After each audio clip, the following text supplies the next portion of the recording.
Bonjour, c'est Tiffany de Top Chef. Aujourd'hui, je vais réaliser un plat à base de banane.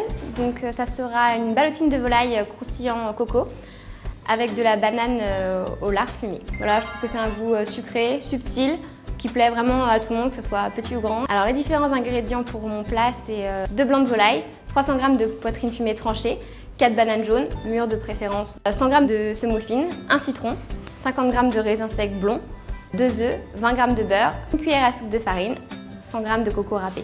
Et pour l'assaisonnement, du sel, du poivre et du 4 épices. Alors pour commencer la recette de la ballotine de volaille, donc on a un filet de volaille, on va assaisonner. Donc sel, poivre habituellement, donc on fait bien les deux côtés. Et moi je mets du 4 épices en plus. Ensuite on va un peu taper notre viande pour que la chair soit plus tendre, hein, tout simplement. Pour réaliser les ballotines c'est très facile. Il suffit d'avoir du film plastique. On met son filet de poulet. Donc moi, je rebique toujours un peu comme ça pour avoir quelque chose d'un peu uniforme. Et on va rouler ça très serré. Et ensuite, on serre. Pas la peine de faire des nœuds, hein. Le fait de serrer, ça suffit en fait. Notre cuve vapeur est allumée. On va le mettre dedans. On va s'attaquer à notre semoule exotique. On met autant d'eau bouillante que de semoule. Voilà. Moi, je vais légèrement la saler. Je vais mettre un petit peu d'huile d'olive également. Comme ça, les grains se détacheront plus facilement. Je vais mettre un peu de coco râpé. Voilà, environ 2 cuillères à soupe. Que je vais mettre à torréfier. Alors, on va prendre notre lard poitrine fumée tranchée. Je vais en prendre 2, comme ça. Que je vais détailler en fine julienne. Donc, on verse notre eau bouillante sur notre semoule. Et on va couvrir. Ça me laisse juste le temps de détailler mon lard. Il faut vraiment que ça soit très fin pour que ça soit bien croustillant.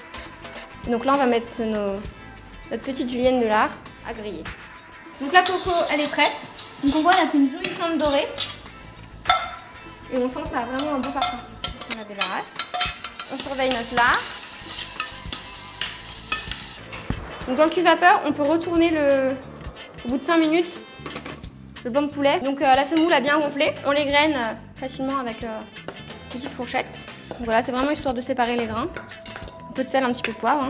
Je vais mettre quelques zestes de citron pour apporter un petit peu de fraîcheur. Mes raisins blonds. Voilà. 2 cuillères à soupe de la coco qu'on a torréfiée.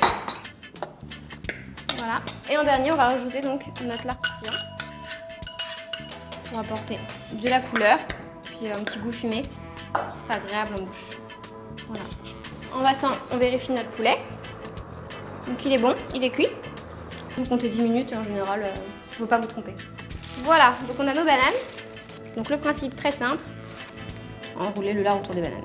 Donc moi je vais redétailler quelque chose de bien droit, bien net. Environ 2 bons centimètres d'épaisseur. On habille la banane. Voilà, c'est pas la peine de faire 15 000 tours. Et après, on les pique pour les maintenir.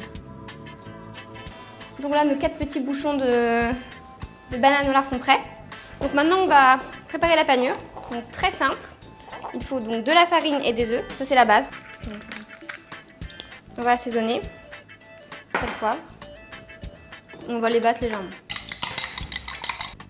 Voilà. Là, moi, j'ai décidé de le faire avec de la coco pour donner un petit côté exotique. Donc voilà. Et après, on enroule dans la coco. Moi, je vais répéter l'opération une deuxième fois.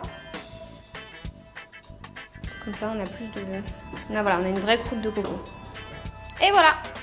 Donc, un peu d'huile d'olive, un petit peu de beurre pour la coloration. On va poêler en premier. Et on place les ballotines avec. Comme ça fait moins de vaisselle. Donc voilà, on commence à avoir une coloration. Je vais les retirer là. Le plat est presque terminé, on a tout ce qu'il faut.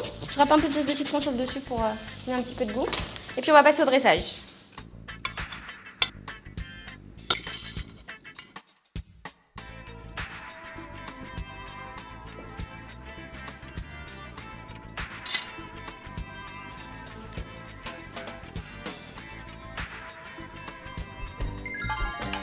Voilà, ma recette est terminée, donc si elle vous a plu et que vous avez envie de la refaire chez vous, votez pour ma recette.